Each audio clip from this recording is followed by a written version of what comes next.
What's up guys, welcome to Monchkinz Gaming, where we take your gaming to the next level. This is Monchkinz logging in to bring you a Final Fantasy XIV video. And this time, we will be doing SOPHIA Extreme.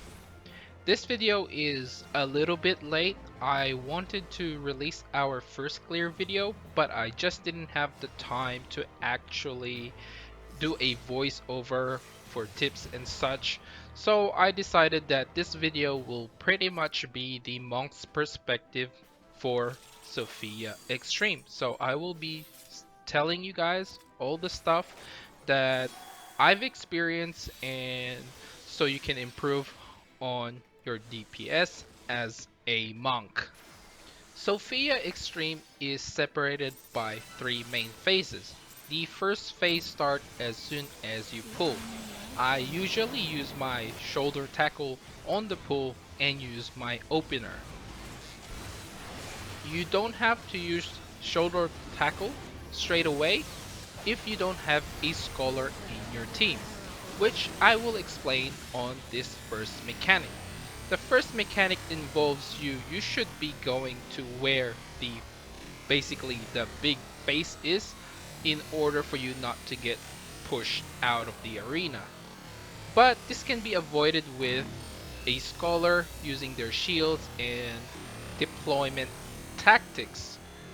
So basically, if you have a scholar, you should be able to continue doing your positionals without worrying about getting pushed back.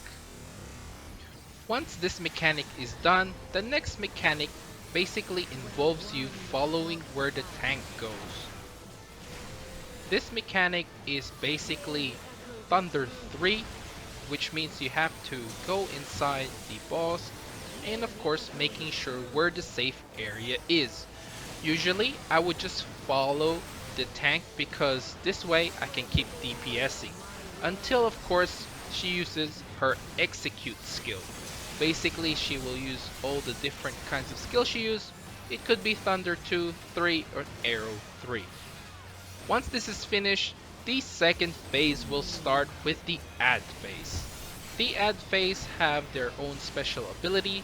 Basically, our main tank will get the first and second, and you have to DPS the second one first, respectively by their names.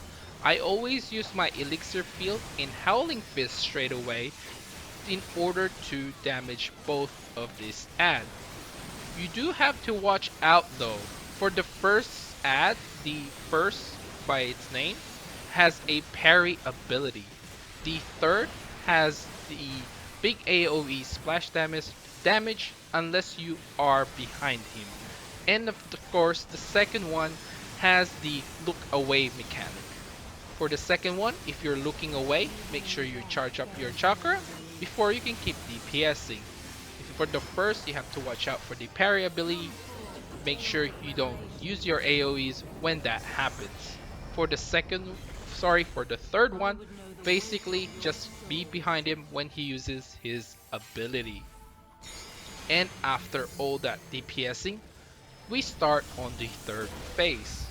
But before we go to the third phase, I would just like to add that you can stack up all three adds together and you can AoE them better that way. But for safety purposes, our group just make sure that they are quite separated. Now, as soon as the third phase start, basically you saw the Quasar drop down, and of course there are different ways to do this. Phase 3 involves a lot of different mechanics. Now, in this particular video, the boss disappeared and it leaves you without any chance to refresh your Grease Lightning.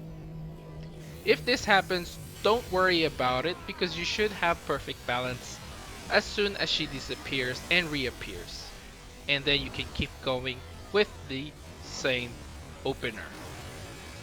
If however she doesn't disappear, then you can just keep DPSing her as you can. This also leaves her vulnerable for shoulder tackle, which you can use to make sure you don't fall off. I do have to warn you guys though that You may get hit by the laser beam if you shoulder tackle too early or too late. So you have to time this very carefully. The next mechanic basically involves using her big wide AoE damage and arrow 3, as you can see right now. There should be technically 2 safe spots, however once the big head disappears, it will reappear either in the north side or the south side of the map, and that side would pretty much be a non-safe zone, wherever the mask pops out. As you can see in this video, she pops on the other side, and of course you won't have time to DPS. This is a good chance for you to refresh your chakra and use that chakra because you won't have any problems of TP in this fight.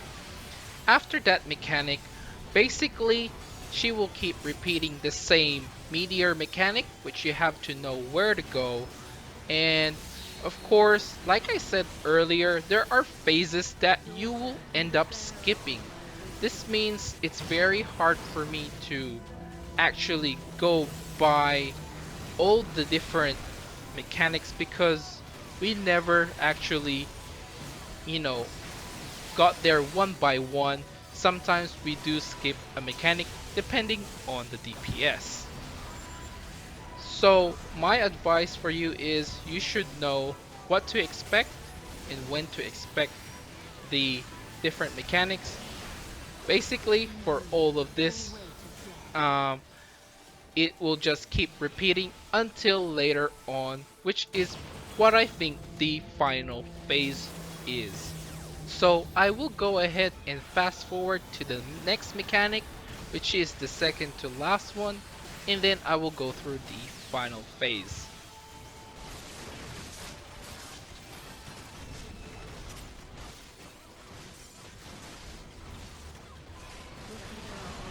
So the second to last phase is the same as in the first phase, where the big head will pop and you have to be sure to be in front of it to make sure you don't get pushed out of the arena. You can get by this with shoulder tackle if you have it available. However, for me, I'd rather not risk it, but it is very much possible to do so. After this phase, you will do the circle mechanic, and basically you will start the last phase depending on your DPS. So the last phase involves the tilting of the arena once again, and she will again summon the Tilios in different positions. The idea here is to bait where the meteor is and run to the safe side. You can still pretty much do your positionals here until you see using the Quasar. So you can actually use all your forbidden, you can actually use your charge up chakra, and on the way to the safe side, charge up your chakra once again. This is very much possible, and of course once that's done, you can hit your positionals once again and she will do the circle mechanic. You have to be careful though and make sure you are at the edge after this mechanic or you might get pushed out. Once that's finished, basically use the LB, which I don't think as a monk you will do, but if you are the only melee, you will have to do this. And that's pretty much it for this fight. Make sure you use your tornado kick, and that's it. Congratulations on downing SOPHIA EX as a monk. And that's it for this fight, guys. Thanks for watching. Remember to click like, subscribe, and share this video if you find it helpful at all. And of course, leave a comment below if you think I missed out on something that we can improve on. Definitely help out the monk community so we can do better DPS than the rest. This is Monchkinz logging off. I'll see you guys in the next level.